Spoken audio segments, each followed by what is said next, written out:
ကြကြတော့နှစ်ထည်ကြောတွေထိုးတယ်လက်ချောင်းလေးတွေအကြောတွေခဏခဏတက်တယ်ဒါဒီအာယူကြောအားနေတဲ့လက္ခဏာပေါ့နော်ထေးကိုယ်တိုင်ကအာယူကြောအားနေနေပြီဆိုလို့ရှိရင်ဒီနှစ်ထည်ကြောထိုးတာတွေလက်ချောင်းလေးတွေအကြောတက်တာမျိုးတွေဒါမျိုးတွေဖြစ်လာပြီအဲ့ဒါမျိုးဆိုလို့ရှိရင်ကိုအာယူကြောအားနေနေပြီဆိုတာသတိထားရတယ်ပေါ့နော်ထေးရဲ့အမေကကြတော့မတူးနော်ထေးရဲ့အမေကကြတော့ညာဘက်ဒီမှာအကြောတက်ပြီးတော့အိတ်မိရတာသိလားအဲ့လိုမျိုးတွေနော်တယောက်နဲ့တယောက်အာရုံကြောအားနေတာချင်းကပုံစံမတူဘူးပေါ့နော်ဒါပေမဲ့လူတိုင်းကလေအာရုံကြောအားနေနေကြတဲ့သူတွေအများကြီးပဲဘာလို့ဆိုတော့ဖုန်းနဲ့တောက်လျှောက်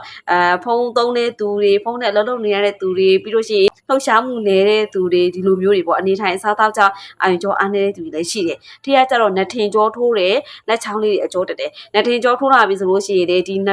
ထင်တစ်ဖက်ကိုလေဖိထားနေရတယ်နှထင်တစ်ဖက်ကလေဒင်းနဲ့ထိုးတာအဲ့လိုမျိုးလုံးဝမနေနိုင်ဘူးပေါ့နော်ဒီလက်ချောင်းလေးဆိုလို့ရှိရင်လေပြောနဲ့ဒီလိုလှန်ချိုးနေမှကိုကလေနေသားထိုင်းတာရှိတာအဲ့လိုမျိုးတက်လာတာပေါ့နော်အဲ့လိုပုံစံမျိုးဟိုအတေးအမေကကြတော့ညာဘက်ဒီမှာလေသူကနှစ်ချာအိပ်ပျော်ကြည့်ပေမဲ့အိပ်မပျော်ဘူးအကျော်တွေခဏခဏတက်တယ်အကျော်တွေတက်လာပြီဆိုလို့ရှိရင်သူကလိန်စေးတွေလိန်ရတယ်အဖေဟို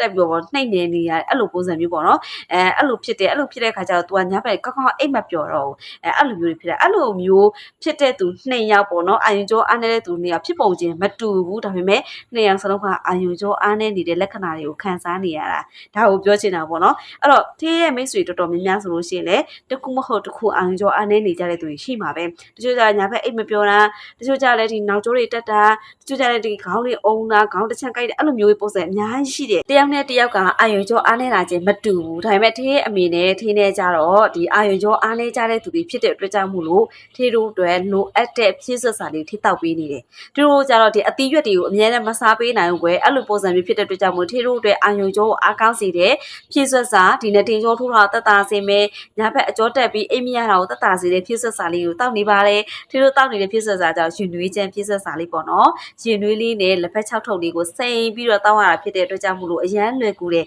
အဲ့ဒီလက်ဖက်6လေးကိုထေးတို့သားမီးနေရဆိုလုံးပုံမှန်တစ်နေ့ကိုတစ်ထုပ်ပုံမှန်တောက်ပြီးတဲ့အခါကျလို့ရှိရင်ထေးဒီနှစ်ထင်ကျော်ထိုးတာလုံးဝတက်တာသွားတယ်အကျော်တက်တာတွေတက်တာသွားတယ်နေရတာလန်းဆန်းတယ်ထေးအမေဆိုလို့ရှိရင်တောက်ပြီးတော့4ရက်5ရက်ပေါ့နော်5ထုပ်မြောက်မှတဲ့